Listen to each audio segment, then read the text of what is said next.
Parte 4. E enquanto Gregor expulsou tudo isso apressadamente e mal sabia o que estava dizendo, ele se aproximou um pouco do peito, provavelmente como resultado do exercício que já havia adquirido na cama, e agora estava tentando se levantar sobre ele. Ele realmente queria abrir a porta, ser visto e falar com o gerente. Ele estava ansioso para saber o que os outros, que agora estavam ansiosos por ele, diriam quando o vissem. Se eles estavam assustados, então Gregor não tinha mais responsabilidade e podia ficar quieto. Mas se eles aceitassem tudo calmamente, então ele também não tinha motivos para ficar chateado. E se ele se apressasse, poderia realmente estar na estação às 8 horas. No início, ele escorregou da estrutura lisa algumas vezes, mas finalmente deu a si mesmo um último balanço e ficou de pé. Ele não prestou atenção à dor no abdômen, por mais que ela ardesse. Agora, ele se deixou cair contra as costas de uma cadeira próxima, segurando-se nas bordas da cadeira com suas pernas. Com isso, ele havia ganhado controle sobre si mesmo e ficado em silêncio. Por enquanto, ele podia ouvir o gerente. Você entendeu uma palavra do que ele disse? Perguntou o gerente a seus pais. Certamente, ele não faz de nós um tolo. Pelo amor de Deus, gritou sua mãe, já chorando. Ele talvez esteja gravemente doente e nós o estamos torturando. Gretchen, Gretchen, ela gritou. Mãe, gritou a irmã do outro lado. Eles se comunicavam através do quarto de Gregor. Você deve consultar um médico imediatamente. Gregor está doente. Rapidamente, para um médico. Você ouviu Gregor falando agora? Era uma voz animal, disse o gerente, notavelmente silencioso em comparação com os gritos de sua mãe. Ana, Ana, gritou o pai, através da antessala, para a cozinha e bateu palmas. Pegue um serralheiro imediatamente, e já as duas meninas corriam pela antecâmara com saias apressadas. Como a irmã se vestia tão rapidamente? E rasgou a porta do apartamento. Ninguém ouviu a porta fechar. Provavelmente, a tinham deixado aberta, como é costume em apartamentos onde aconteceu um grande infortúnio. Mas Gregor tinha ficado muito mais calmo. Assim, embora suas palavras não fossem mais compreendidas, elas eram mais claras do que antes, talvez porque o ouvido se acostumou a elas. Mas pelo menos agora eles já acreditavam que ele não estava bem e estavam prontos para ajudá-lo.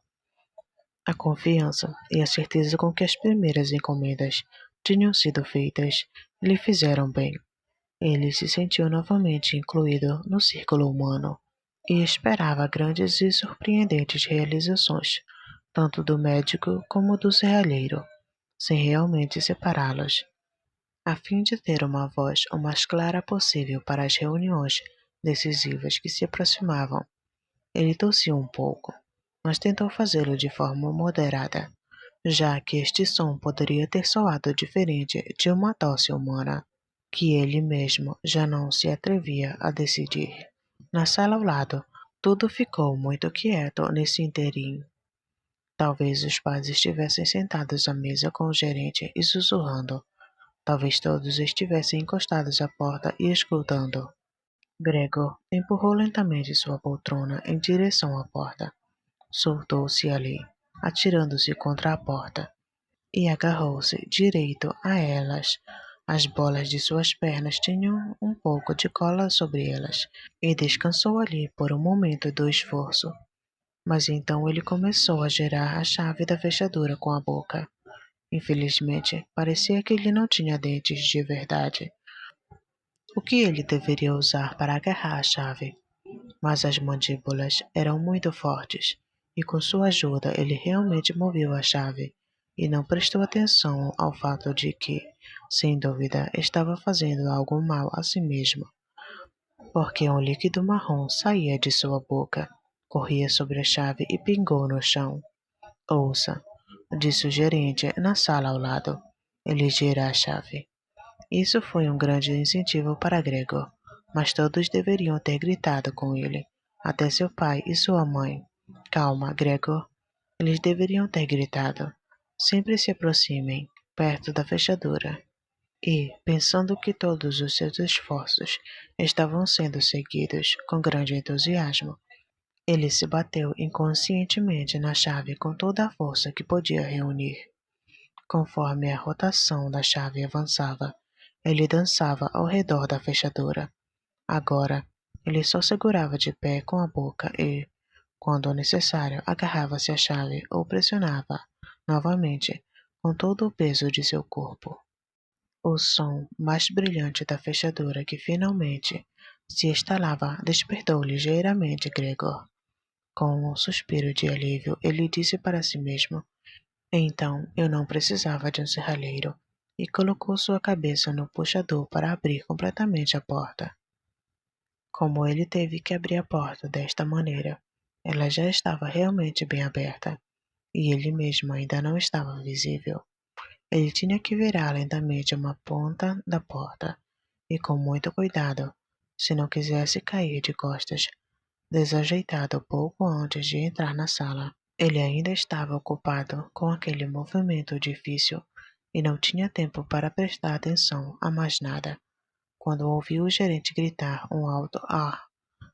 Soou, como se o vento soprasse, e agora ele ouviu também, como se ele, que estava ao lado da porta, pressionasse sua mão contra a boca aberta e lentamente se retirasse como se uma força invisível de atuação uniforme o afastasse.